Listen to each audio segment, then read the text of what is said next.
चंबल में डकैतों के बहुत किस्से सुने होंगे, बीहड़ में गोलियों की गूंज की कहानियां सुनी होंगी, पर एक कहानी एक ऐसे अफसर की, एक बंदूक, 116 एनकाउंटर। और क्या हुआ कि 116 एनकाउंटर के बाद अफसर को याद ही नहीं कि कितने एनकाउंटर और किए। वो अफसर जिसके नाम से डकैत कांपने लगे थे, वो अफसर जिसे डकैतों को पकड़ने के लिए, या कहूं खूंखार डकैतों को पकड़ने के लिए खुद डकैतों जैसा रहना पड़ा, गंदे पानी के साथ सूखी रोटी तक खानी पड़ी, लेकिन उसके बावजूद भी बीहड़ में घुसकर डकैतों को मारने वाले इस अफसर की कहानी कुछ अलग है। जी हां, मैं बात कर रहा हूं अशोक भदौरिया। अशोक भदौरिया वो नाम जो डकैतों के बीच में खौफ बन चुका था, वो नाम जिसके नाम पर बीहड़ में खौफ पैदा हो गया था, डकैत थर्राने लगे थे। लेकिन क्या हुआ था, कहानी वो है जिसमें इस अफसर ने ऐसी दिलेरी दिखाई थी कि देखने वाले या सुनने वाले आज भी याद करते हैं।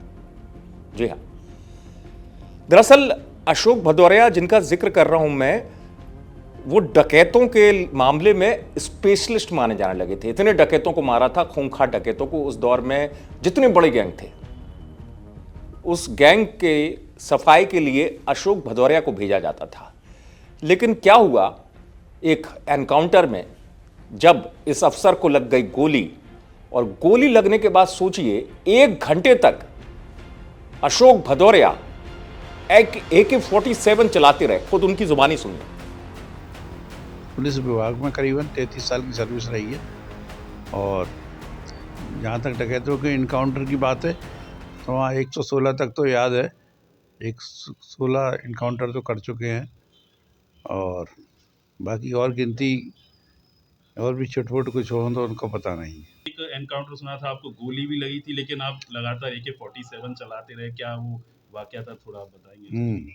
47 लेके सामने ही ललकारा मैंने कि अगर इसमें गैंग हो या आप लोग चारों तरफ से घिर गए हो, आप लोग समर्पण कर दीजिए। तो उन्हें समर्पण ना करते हुए, चूँकि झोंपड़ी बड़ी थी, वो घर ऐसा एल टाइप में था, ऐसे जाके और बाईं तरफ मुड़ जाता था। तो गैंग को जैसे ही आवाज़ आई तो उन्होंने अपनी पोजीशन बदल के एल टाइप के उसमें आ गए। तो जो उसका गेट था, गेट खुला हुआ था, तो वो घूम के आ गए। तो जैसे मैंने ललकारा तो उनमें से एक ने एम लगा के गोली चलाई, तो जो मेरे सीधे कमर के नीचे बाएं जांघ के ऊपर ये गोली लगी।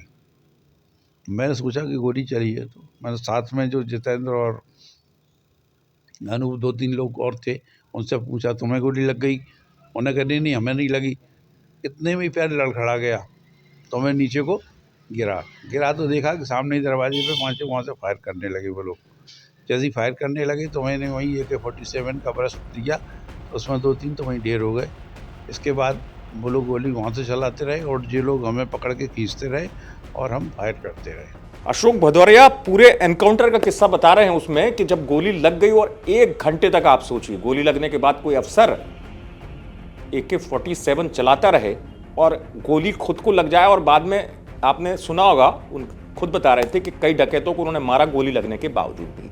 दरअसल कुछ ऐसे पुलिस वाले होते हैं जिनको हम सुपर कॉप भी कहते हैं, जो अपनी कार्यशैली से अपनी पहचान बना लेते हैं, या यूं कहूं जिनका अंदाज जो है वो अलग ही होता है कुछ। इसी वजह से अशोक भदौरिया जो है, कई किस्से हैं, कई कहानियां अशोक भदौरिया की। ये बात अलग है कि जिस पर वाकई में सवाल भी उठे कि अशोक भदौरिया ने इतना बड़ा काम किया लेकिन अवार्ड नहीं मिला। कई बार उनका नाम अवार्ड के लिए भेजा गया। लेकिन जरा सोचिए कि जहां डकैतों को सफाई की बात आए, डकैतों के, तो अशोक भदौरिया एक नाम बन चुके थे। अशोक भदौरिया के नाम पर ऐसा क्या होता था, आप सोचिए। ऐसा अफसर आपने सुना, आपने ये तो सुना होगा किस्से कहानियों में चंबल में कि पुलिस ने इस डकैत को रखा, ये डकैत 10 लाख का इनामी डकैत था, ये डकैत इतने लाख का इनामी डकैत था। अशोक भदौरिया की कहानी ऐसी है, कई किस्से हैं कि आप सोचिए इस पुलिस अफसर पर डकैतों ने उल्टा रखा था 50 लाख का इनाम, कि अशोक भदौरिया को जो पकड़ के लाएगा उसको डकैत 50 लाख का इनाम देंगे। आप सोचिए अंदाजा उस दौर का। और कहा यह भी जाता है कि जब अशोक भदौरिया को गोली लग गई थी, किस्सा है कि डकैतों ने खुशी की वजह से मिठाइयां बांटी थी बीहड़ में कि अशोक भदौरिया को गोली लग गई। किस्से बहुत हैं, कहानियां बहुत हैं। लेकिन चूंकि ये किस्सा एनकाउंटर, एक ऐसा एनकाउंटर, ये ऐसा एनकाउंटर आपने बहुत कम देखे होंगे जिसमें किसी पुलिस अफसर को गोली लग जाए और गोली लगने के बाद वो 1 घंटे तक खुद AK-47 चलाता रहे। और इतना ही नहीं, अशोक भदौरिया के बारे में कहा जाता है इस एनकाउंटर में जब तक डकैत ढेर नहीं हो गए गोली लगने के बाद, अशोक भदौरिया को ले जाया गया पुलिस की वाहन से, लेकिन वो तब भी इंस्ट्रक्शन दे रहे थे कि कैसे एनकाउंटर पूरा करना है।